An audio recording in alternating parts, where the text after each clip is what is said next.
নমস্কার, সংবাদ বাংলা চ্যানেলে আপনাদের সকলকে স্বাগত। আজকে আমরা আলোচনা করব রিসেন্টলি লোকসভায় পেশ হওয়া নরেন্দ্র মোদী সরকারের টেলিকমিউনিকেশন বিল নিয়ে। বর্তমানে এই বিল লোকসভা এবং রাজ্যসভা দুই সভাতেই পাশ হয়ে গেছে। এরপর প্রেসিডেন্টের অ্যাপ্রুভাল পেলেই এটি আইনে পরিণত হবে। তো চলুন দেখে নেওয়া যাক টেলিকম বিলের কী কী সুবিধা রয়েছে। এই বিল 5G পরিষেবা চালু করার উপরে বিশেষ জোর দিচ্ছে। পরিকাঠামোগত দিক থেকে বিশেষ কিছু ছাড়ের ব্যবস্থা করেছে এই বিল। কনজিউমাররা যাতে বেশি স্প্যাম কল ফেস না করে তার জন্য ডু নট ডিস্টার্ব পরিষেবা চালু হবে। এই বিলে সাইবার সিকিউরিটির উপরে বিশেষ জোর দিচ্ছে সরকার।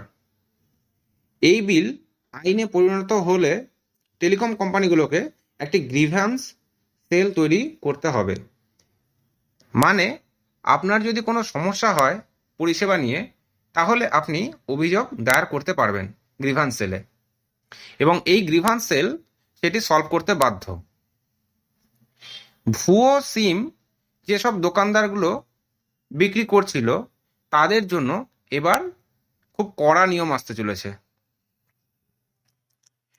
যারা যদি ধরা পড়ে সেক্ষেত্রে 3 বছরের জেল বা 50 লাখ টাকা পর্যন্ত জরিমানা হতে পারে।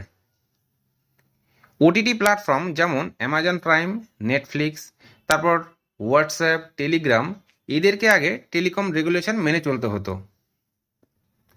এই বিলে এদেরকে ছাড় দেওয়া হয়েছে। এই বিল পুরনো যে 3টি আইন ছিল, Indian telegraph act 1885, Indian wireless telegraphy act 1933 এবং টেলিগ্রাফ ওয়্যারস অ্যাক্ট 1950-কে পরিবর্তন করবে। এই ইস্যুতে টেলিকম মন্ত্রী অশ্বিনী বৈষ্ণব বলেন, স্প্যাম কল, অবাঞ্ছিত মেসেজ, ডোন্ট ডিস্টার্ব পাশাপাশি সাইবার জালিয়াতি ঠেকাতে এই বিল তৈরি করা হয়েছে।